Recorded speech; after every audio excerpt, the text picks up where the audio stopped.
Olá, eu vou fazer aqui uma breve análise aqui dos casos de Covid aqui em Diamantina, baseado nos dados que a gente tem da prefeitura, certo? Meu nome é Danilo, eu sou professor aqui da Universidade do ICT, da área de física, certo? Eu não sou da área de saúde, mas analisar dados, eu só estou pegando os dados e analisando eles, ok? Então vamos lá, a primeira coisa que a gente tem aqui, um gráfico que é o total de casos. Então, eu comecei o gráfico aqui em julho do ano passado, né? Então a gente vê o aumento dos casos, a gente vê que nitidamente a partir aqui de, bem, aí depende, né? Mas talvez a partir aqui de dezembro aqui do ano passado começou um aumento e depois, né, passadas as festas aqui, teve um aumento bem significativo aqui. Mas isso aqui, a gente pode incrementar um pouco mais essa análise aqui. Uma maneira de olhar isso aqui porque a gente pode perder casos, certo? Então, uma maneira de analisar isso aqui são os óbitos, certo? A princípio, óbitos a gente perde muito menos, né? A princípio, testa-se todo mundo que tem alguma suspeita da doença, né, da Covid. Então, o que que nós vimos aqui? Duas regiões, de fato. Então, teve lá primeira etapa, que, né, em setembro tivemos aqui a última morte, depois em janeiro, um pouquinho para frente de janeiro começou de novo, e olha só, temos quase dobramos aqui, né? Um pouco mais de 2 meses aqui. Outra maneira da gente analisar isso aqui é vendo o número de casos ativos. Não está claro aqui quantos dias que eles deixam, caso consideram o caso como ativo, né? Mas é uma outra maneira. Então, olha só, nós vemos aqui nitidamente que a partir é, de janeiro nós temos aqui um outro patamar aqui de número de casos ativos, mesmo comparando com a pior fase do ano passado, certo? Podemos ver também o número de internados, né? Esse também é um número que é um pouco, acho que mais fácil de não perder muitos números, né? Então, o que que acontece? A pessoa internou, está com Covid, né? Enquanto ela está internada, ela está aqui nessa lista aqui. Então, o que que a gente vê? Tivemos aqui em agosto, depois começamos aqui pouco depois de janeiro, né? Então, você teria as festas de fim de ano, você demora aí umas 2 semanas aí para os casos começarem a ficarem um pouco mais graves. E tivemos aqui duas ondas aqui que não estão muito claras por qual que seria o motivo aqui, né? Mas vamos agora começar a tratar os dados de uma forma um pouco mais, que flutue um pouco menos. Porque o que acontece? Diamantina é uma cidade pequena, né? Então, olha só, os números aqui são pequenos, ó, 6, né, 7 pessoas. Então, quando você não faz uma média aqui, você fica sujeito aqui a algumas flutuações, né, por causa da nossa amostragem pequena. Então, se você fizer a média móvel de casos, por exemplo, né, então são os casos novos que você teve nos últimos 7 dias a média, né? Então, a soma eles e divide por 7. Então, olha só, nós tivemos aqui um pico aqui no começo aqui de 4, né, numa média móvel de 4, aqui em agosto, né, mais ou menos. E depois, olha só, a gente começou, voltamos aqui para isso aqui, para essa situação logo no começo de dezembro já, do ano passado, começamos. Depois fomos aumentando aqui, olha só onde que nós vamos parar, né? Nós estamos aqui, se colocar aqui uma média mais ou menos, olha só, uma média de 12 casos, né? Comparado com o pico que tinha sido 4, certo? Então, isso aqui mostra para a gente que, de fato, nós estamos numa situação mais grave, né? Ah, tem mais pessoas, de fato, sendo diagnosticadas com Covid. E daí você vem, uma coisa interessante de ver, é como que está sendo testada essas pessoas, né? Será que aqui testavam um pouco, aqui testavam mais, né? Então, primeiro aqui a gente vê a média móvel do número de testes, né, que vinham sendo feitos. Então, em média por dia aqui você chegou aqui a 15 testes, né? E olha só, a partir de janeiro aqui, de dezembro, de janeiro, você vê que aumenta aqui realmente, né? Vai aqui para 35, depois cai um pouco, sobe de novo, né?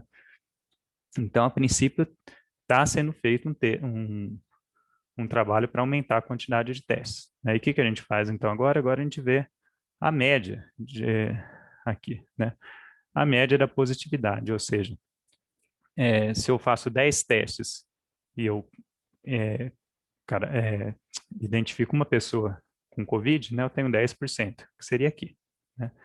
Então, essa linha aqui de 10% é o que é considerado um bom número. Então, eu estou testando bastante pessoas, eu testo 10 pessoas para achar uma pessoa com Covid, né?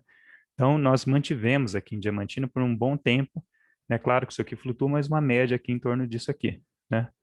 Até novembro, alguma coisa assim, nós tivemos uma média bem próxima aí de 10, 12 casos, 10, 12% de positividade. Então, quer dizer, conseguia-se testava-se bastante pessoas, né? O que começou a acontecer aqui? Olha só, disparou, né? E foi aqui para tá rodando aqui em torno de 40%, mais de 40%. Então, quer dizer, de cada 10 pessoas, 4, 5, né, estão com Covid. Então, o que isso quer dizer? Começamos a testar menos, né? Qual o motivo eu não sei, né? Mas a princípio, se eu mantivesse isso aqui, né, eu teria aqui 5 vezes mais casos, né? 4 vezes mais casos. Então, começa a ir aqui para o limite, né?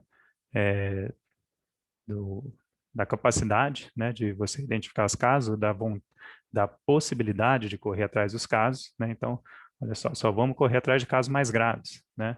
Porque está chegando no limite, né? Então, com isso aqui mostra, né, que a gente está de fato numa situação mais crítica mesmo agora, né? E daí vem a questão aqui, vamos voltar aqui para esse gráfico aqui, né? Do que seria, que teria disparado isso aqui, né? Então, um caso um tanto quanto fácil de a gente ver aqui tá aqui o final de ano, né? E dali a pouco você teve isso aqui. Então, as festas, aglomeração no final de ano, né? A princípio seria o responsável por isso aqui. O que a gente, bem, aí é uma opinião minha, né? O que me parece aqui que a gente não tem aqui, né? É o efeito ainda da nova variante do Covid, né? Que é a P1. Por quê? Porque ela realmente você tem um salto aqui, né? Você tem uma explicação razoável para que você teve esse salto e você praticamente manteve aqui, né? Até deu uma caída de certa forma, né? Então, o índice de transmissão, que é o R, né? O R aqui aumentou, né? E depois que pegou esse pessoal aqui, manteve aqui para vamos arredondar aí para um R1, certo? Uma pessoa transmite para um, né? Então você tem mais pessoas infectadas e continua a mesma transmissão, né? Eu esperaria, né, que se a gente tivesse aqui a P1, né, essa variante P1, isso aqui decolasse junto, né, aumentasse e não ficasse estabilizado assim. Então, só falar um pouquinho rapidamente aqui, né, sobre essa nova variante P1 do vírus, que foi, a princípio veio lá de Manaus, né. O que acontece? Ela é mais transmissível, né, sabe-se ainda pouco dela, né, e como está restrita aqui ao Brasil, basicamente nós vamos depender aqui unicamente dos nossos esforços aqui no Brasil para trabalhar para fazer pesquisa com ela, né? Enquanto que antes você tinha o mundo inteiro, agora o mundo controlou, o Brasil continua numa situação grave, né? E essa variante aqui praticamente está restrita ao Brasil. Então nós vamos ter dificuldades, né? Um menor número de informações sobre essa variável aqui, né? Numa velocidade menor, porque a nossa capacidade de pesquisa, já pelos cortes, né? Que vem sendo feito ano a ano, né? E também pelo número de pessoas, né? Uma coisa é o mundo inteiro, outra coisa é só o Brasil correndo atrás disso. Então, o que nós tínhamos, né? O que nós sabemos a princípio? Que ela é mais transmissível. O que quer dizer isso? Com a variante antiga, né? Você precisava, vamos supor, de 10, né? Isso aqui é só para simbolizar, mas você teria esse corrimão aqui contaminado, né? Com essa quantidade aqui de vírus, né? Simbolizando aqui essa quantidade de vírus, para contaminar uma pessoa. Como essa outra variante é mais transmissível, olha só, você tem uma quantidade menor e já transmite ela, certo? Então, fazer aqui falar mais um pouquinho sobre ela, né? Então, ainda não sabemos muito sobre ela, né? Ela, a princípio, é mais perigosa, né? Isso acho que isso a gente pode falar que sabe, né? Infecta mais facilmente. E daí vem uma questão, né? Será, aqui eu esqueci de colocar a interrogação aqui, será que ela infecta crianças mais facilmente, né? Porque o que acontece? Como ela infecta mais fácil, né? O que acontece? Se eu pegar um corrimão desse aqui, né, com a variante P1, o caso possivelmente por isso seja mais grave, né? Por quê? Porque você depende da carga viral inicial. Então, numa situação, vamos supor, eu vou num supermercado, né? Tem aerossol lá de pessoas, alguém com vírus, né? Se é o vírus da variante antiga, né? Eu posso respirar aquele vírus, talvez pegar uma quantidade pequena do vírus, né? Uma carga viral inicial pequena e com isso ter talvez um caso aí assintomático com sintomas leves, né? Se eu for agora no mesmo supermercado, numa mesma situação, e respirar o outro vírus, a variante P1, né? O que que acontece? Ele vai infectar mais, então vou ter uma carga viral mais alta e talvez, né, suponho, a partir daí eu terei um caso mais grave, né? Então por isso que eu teria uma doença mais grave. Mas o que que a gente está pensando aqui, né, na questão das crianças, né? Por que que as crianças a princípio são menos infectadas aliás, menos infectadas não, tem manifestações menos graves da COVID, né? Uma porque ela tem um sistema imune que ainda está, vamos chamar aqui de mais lento, né? Não sei se isso aqui é uma, mas ele tem o sistema imune da criança responde de uma maneira diferente de uma pessoa mais velha já, né? Então ele evita principalmente aquela resposta muito rápida, né? Que a princípio é o que é o maior problema da COVID, né? Então quando você tem uma carga viral alta, o seu corpo responde muito rápido àquilo e acaba entrando em pânico por conta disso, né, de maneira resumida. A criança ainda está formando o sistema imunológico, né, então ela responde de uma maneira mais lenta, né, e o vírus causa menos problema para ela, digamos assim, né. Outra coisa é que também a criança ainda está formando aqui a, a, as células que atuam como receptoras, né, do vírus, a criança tem menos, tem uma quantidade menor, então a princípio, ela entra em contato com o vírus, né? Menos vírus conseguem se instalar naquela criança, né? Adicionado isso ao sistema imune, que responde de uma maneira mais lenta, aquele caso se torna menos grave na criança. Então, a questão é, com a variante P1, né? O que será que acontece com isso aqui? A gente ainda não sabe, né?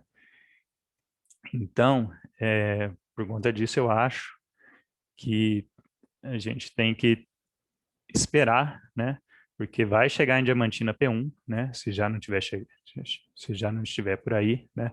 Ela vai chegar e a gente ainda não tem dados ainda para saber se ela é tão, como é que eu diria, tão suave, né? Os quadros das crianças da P1 quantos eram da variante antiga, né?